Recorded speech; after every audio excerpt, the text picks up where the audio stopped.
Reginsmál, the Lay of the Regin, the Ballad of Regin. The Reginsmál immediately follows the Grecippa in the Codex Regius, and in addition, stanzas 1, 2, 6, and 18 are quoted in the Volsunga saga, and stanzas 11 through 26 in the Nornagastatter. In no instance is the title of the poem stated, and in Regius there stands before the introductory prose, very faintly written, what appears to be of Sigurd. As a result, various titles have been affixed to it, the two most often used being the Ballad of Regin and the first lay of Sigurd Fafnir. As a matter of fact, it is by no means clear that the compiler of the Edda collection regarded this or either of the two following poems, the Fafnir and the Sigurdful, as separate and distinct poems at all. There are no specific titles given, and the prose notes link the three poems in a fairly consecutive whole. Furthermore, the prose passage introducing the Reginsmál connects directly with Fradalta Sinfiotla, and only the insertion of the Grecippa at this point, which may well have been done by some stupid copyist, breaks the continuity of the story. For convenience, I've here followed the usual plan of dividing this material into distinct parts or poems, but I greatly doubt if this division is logically sound. The compiler seems rather to have undertaken to set down the story of Sigurd in consecutive form, making use of all the verse with which he was familiar, and which by any stretch of the imagination could be made to fit, filling up the gaps with prose narrative notes based on the living oral tradition. This view is supported by the fact that not one of the three poems in question, and least of all the Reginsmál, can possibly be regarded as a unit.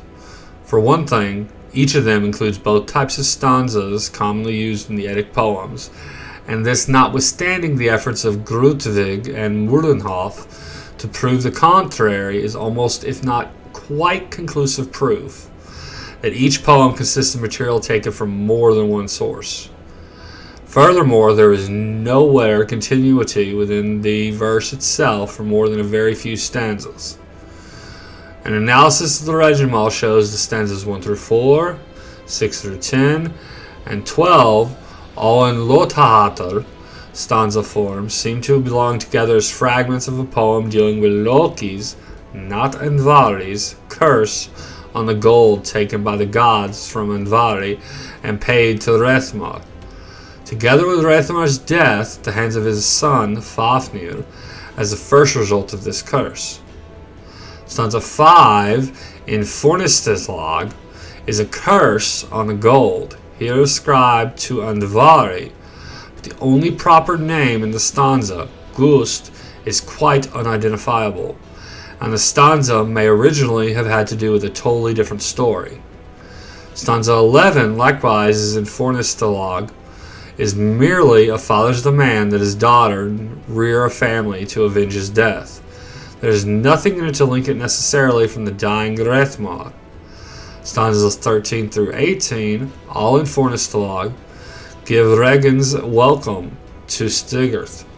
Stanzas 13-14. Sigurd's announcement that he will avenge his father's death on the sons of Hunding before he seeks any treasure, stanza 15, and a dialogue between a certain Nikar, who is really Odin, and Regin, as the latter and Sigurd are on the point of being shipwrecked.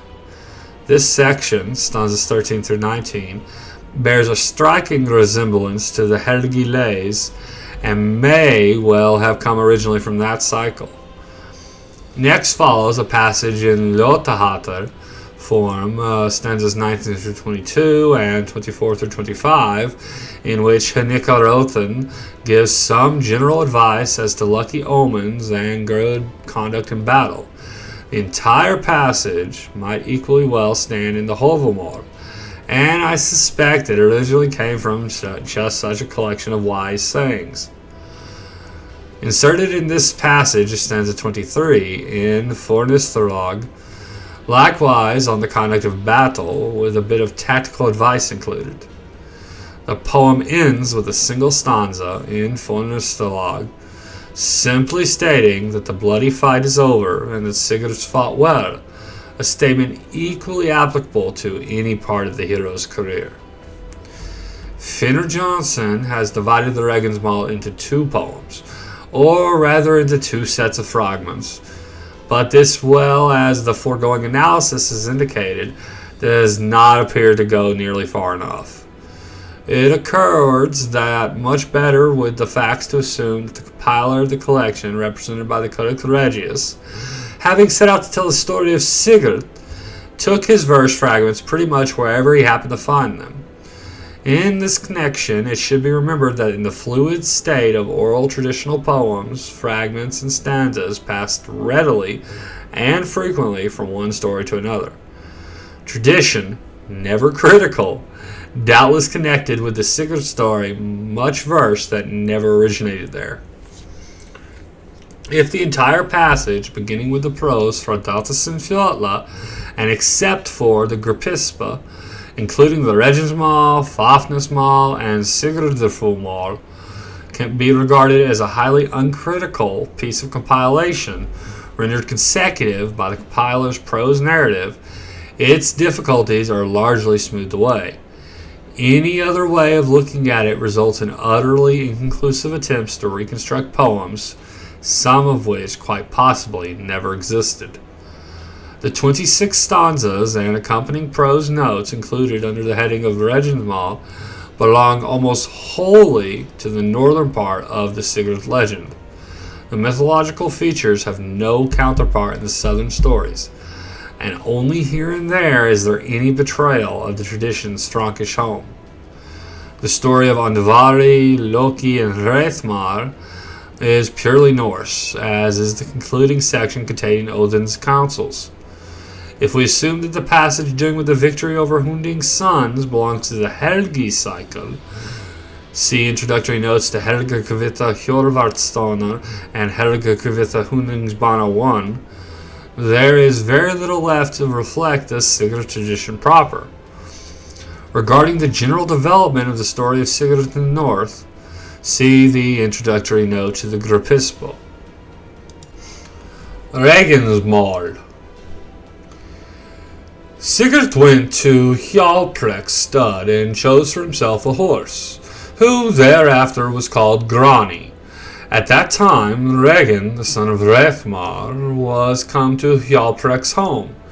He was more ingenious than all other men, and a dwarf in stature. He was wise, fierce, and skilled in magic. Regin undertook Sigurd's bringing up and teaching, and loved him much. He told Sigurd of his forefathers, and also of this, that once Odin and Honir and Loki had come to Andvari's waterfall, and in the fall were many fish. Andvari was a dwarf who had dwelt long in the waterfall in the shape of a pike, and there he got his food.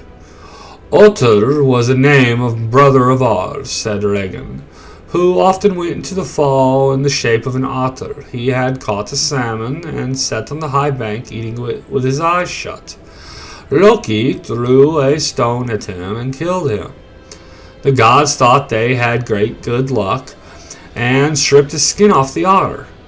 That same evening they sought a night's lodging at Hreithmar's house and showed their booty. Then we seized them and told them as ransom for their lives to fill the otter skin with gold, completely cover it outside as well with red gold. Then they sent Loki to the gold. He went to Ron and got our nets, and went then to Andvari's fall and cast the net in front of the pike, and the pike leaped into the net. Then Loki said, "What is the fish that runs in the flood, and itself from hell cannot save? If thy head thou wouldst from hell redeem, find me the water's flame." Andvari spake, "Andvari am I, and Oin my father. In many a fall have I fared, and evil none in olden days doom me in waters to dwell." Loki spake, and verily say, if thou seekest still to live in the land of men, and payment is set for the sons of men who war with lying words. And verily spake, a mighty payment the men must make who in Valtergamel's waters wade, on a long road lead the lying words that one to another utters. Loki saw all the gold that Andvari had, but when he had brought forth all the gold, he held back one ring, and Loki took this from him. The dwarf went into his rocky hole and said, Now shall the gold and gust once had bring their death to brothers twain, and evil be for heroes eight, joy of my wealth shall no man win. The gods gave Hreithmar the gold and filled up the otter skin, and stood it on its feet. Then the gods had to heap up gold and hide it, and when that was done, Hreithmar came forward and saw a single whisker, and bade them cover it. Then Odin brought out the ring and Dravernut, and covered the hair. Then Loki said, The gold is given, and great the price. Thou hast my head to save. But fortune thy sons shall find not there, the bane of ye both it is. Hreithmar spake, Gods yet gave, but ye gave not kindly, gave not with hearts that were whole. Your lives ere this shall ye all have lost, if sooner this fate have I seen. Loki spake, Worse is this that methinks I see, for a maid shall kinsmen clash. Heroes unborn thereby shall be, I deem to hatred to doomed. Hreithmar spake, The gold so red shall I rule methinks, so long as I shall live. Not a fear for thy threats I feel, so get ye hence to your homes. Fafnir and Regin asked Hreithmar for a share of the wealth that was paid for the slaying of their brother, Ottar. This he refused, and Fafnir thrust his sword through the body of his father Hreithmar while he was sleeping. Hreithmar called to his daughters, Lingeth, Lofineth, fled is my life, and mighty now is my need. Lingeth spoke, Though a sister loses her father seldom, revenge on her brother she brings. Hreithmar spake, A daughter, woman with wolf's heart bear. If thou hast no son with the hero brave, if one weds the maid, for the mighty need is mighty. There, son, for the hurt, thy vengeance seek. Then Hreithmar died, and Fafnir took all the gold. Thereupon Regin asked to have his inheritance from his father, but Fafnir refused this. Then Regin asked counsel of Lingeth, his sister, how he should win his inheritance. She said, In friendly wise, the wealth shalt thou not ask of thy brother in better will. Not seemly is it to seek with the sword Fafnir's treasure to take. All these happenings did Regin tell Sigurd. One day, when he came to the Regin's house, he was gladly welcomed. Regin said, Hither the son of Sigmund is come, the hero eager here to haul.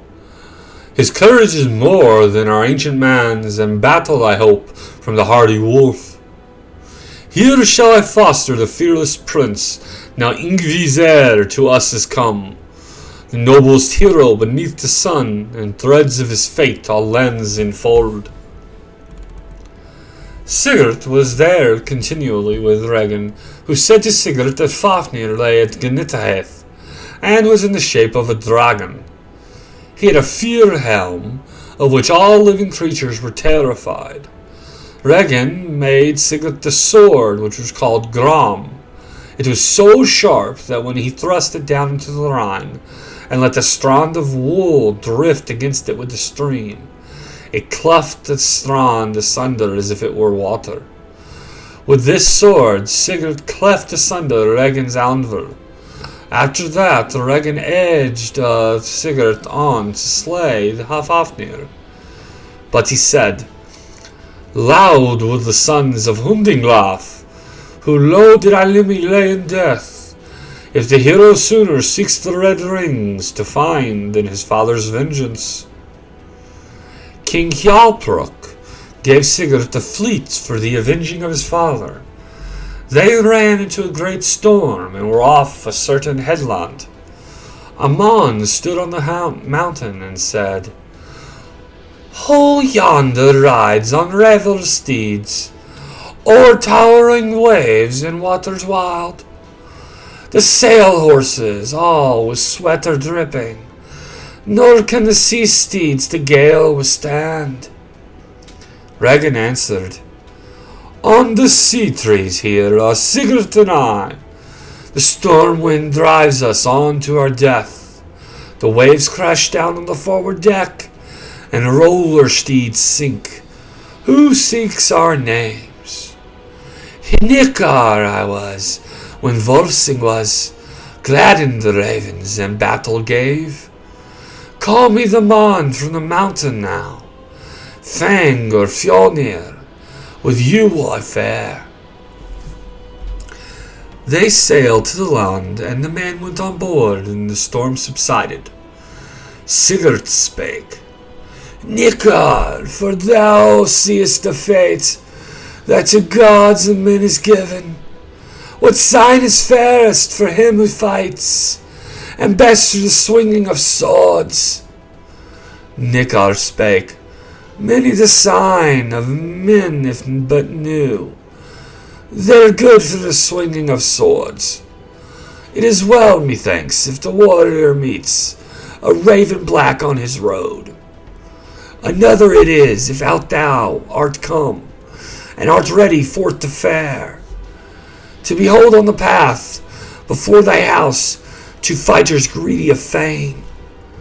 Third, it is well, if a howling wolf thou hearest under the ash, and fortune comes if thy foe thou seest ere thee the hero beholds.